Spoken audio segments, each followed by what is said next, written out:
This was honestly such a goated chapter. There's nothing that can't convince me that outside of the previous one with the gamer stuff, this one is top tier. And this is because I gotta say, obviously we get a whole new festival thing they gotta deal with, wacky shenanigans.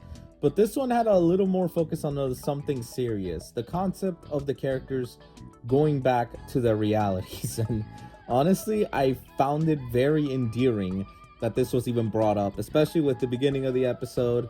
They're questioning Roswell of these wacky random events that keep being brought up, and Tanya for once siding with Aqua only for Aqua to basically say something that isn't related to what Tanya's complaint was. And when they learn that the reward for winning the music festival is the button, the same button that caused them all to get here in season 1, with, funnily enough, Subaru not really realizing it, because the way he arrived, they just walked from the looks of it. They weren't even aware. So this basically implies that someone else had hit the button. So I like that the main characters of each respective series are there kind of discussing the matter. And obviously, this is kind of just them a little bit starting that conversation of, well, now there's a chance to actually go back, only for the eminence of Shadow to come in here and basically accuse them of being servants of Cult of Diablos, which I gotta say, they're pretty stupid. And like a lot of things they hear, they overthink it and they think that's actually true, which is funny because Shadow seems to have this weird ass meta ability to whatever the fuck he says, even if it's BS, manage to actually make it real.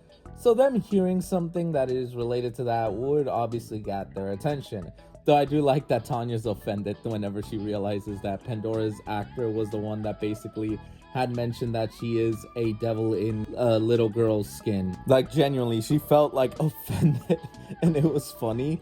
But yeah, basically it is brought up that they can't really do anything, well, outside of the fact that they call Ainzul Gon the ruler of darkness, the leader of the class.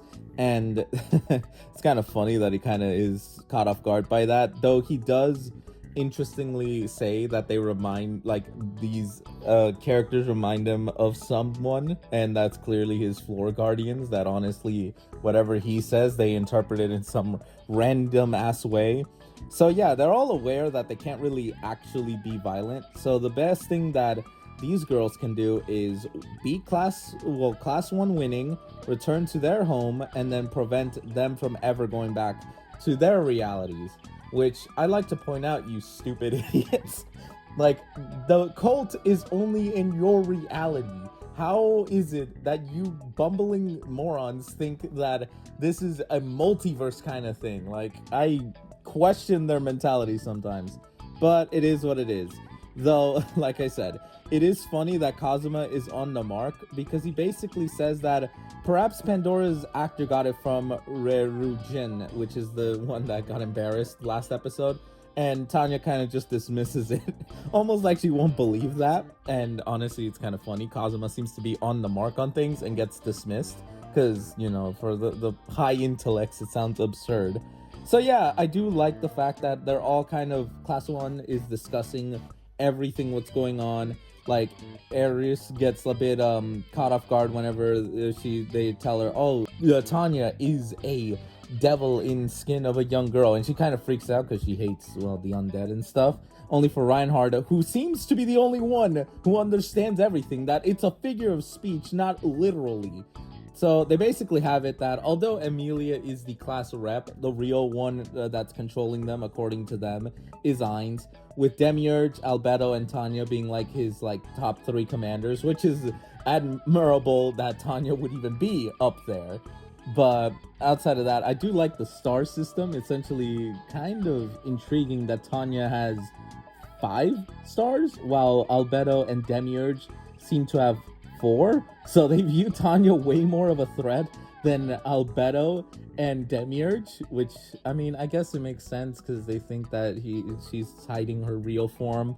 Julius obviously wants to make his input, and I do like there's obviously the joke with him, like, who is he? kind of thing, you know, the the look he gives, like, annoyed. It's like, oh, I feel bad for you, Julius, I really do. But he basically puts up that there's some others that they should be wary about, and guess who the fuck he decides to put?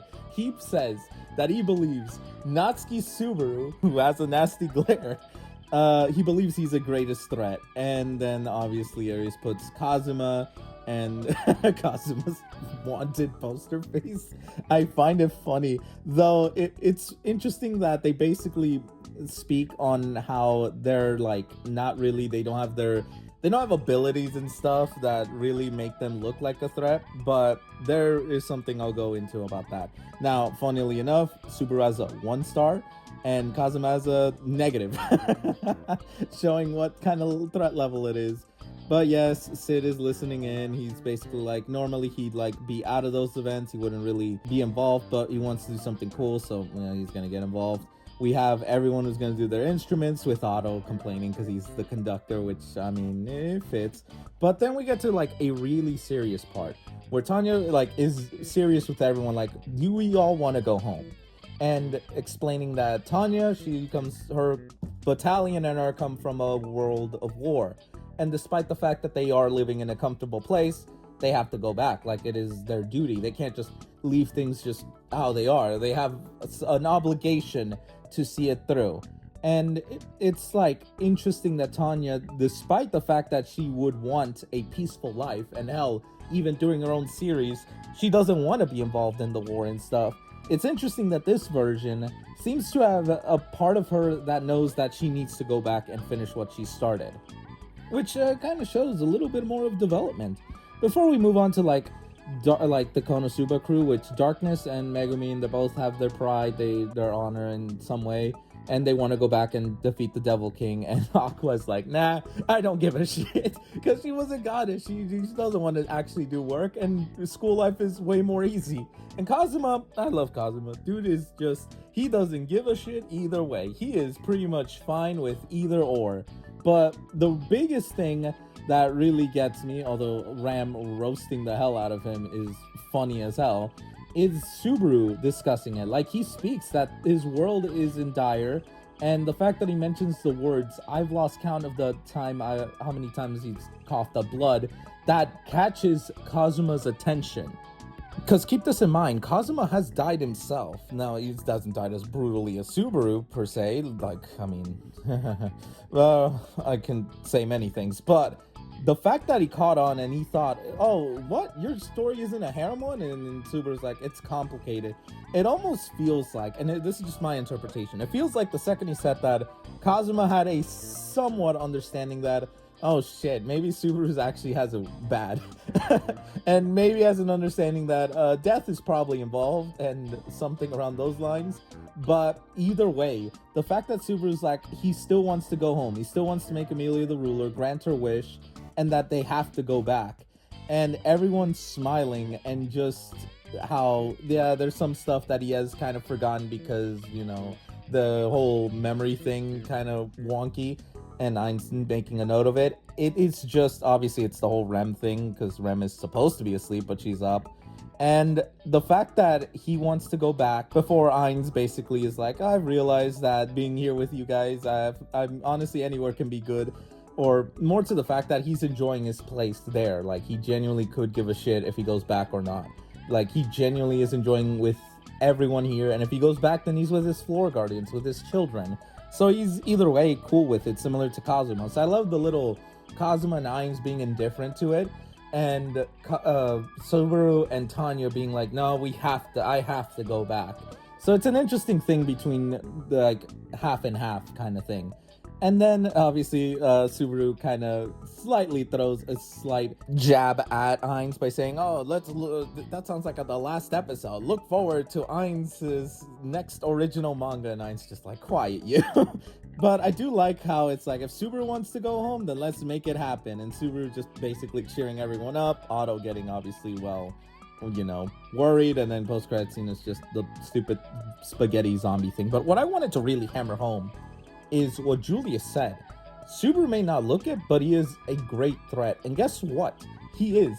Him and Kazuma are like smart. Kazuma's seeing things and knows things, but is dismissed. If he wasn't dismissed and taken seriously, I guarantee you a lot of the shit they would have already figured out. And Subaru, the fact that Subaru motivated everyone here just tells you just what type of guy he is. And the fact that they all love him, it just says everything. Hell, Ram smiled, obviously. Like, everyone is just motivated by Natsuki Subaru.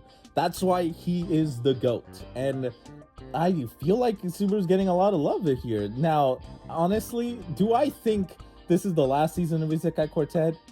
I don't know. They've been going into the whole thing about like their alternative selves a little more, the possibility of going back. Is this Kadakawa kind of screwing with us? Maybe.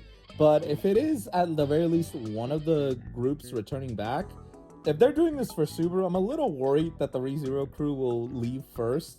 And I'm obviously kind of a bit scared of that, but I mean, I don't know. Like, I genuinely don't know what else they can do other than more school shenanigans, but I do believe we will eventually have them have to go back home, like eventually fulfill their roles as, well, students and finally go back and probably not remember anything but have vague memories of it. Like, oh my gosh, then that brings a whole different question into it, but I'll keep an eye on the next few episodes and just kind of see where they're going with this. But overall, I mean, I love this episode. It was pretty goated.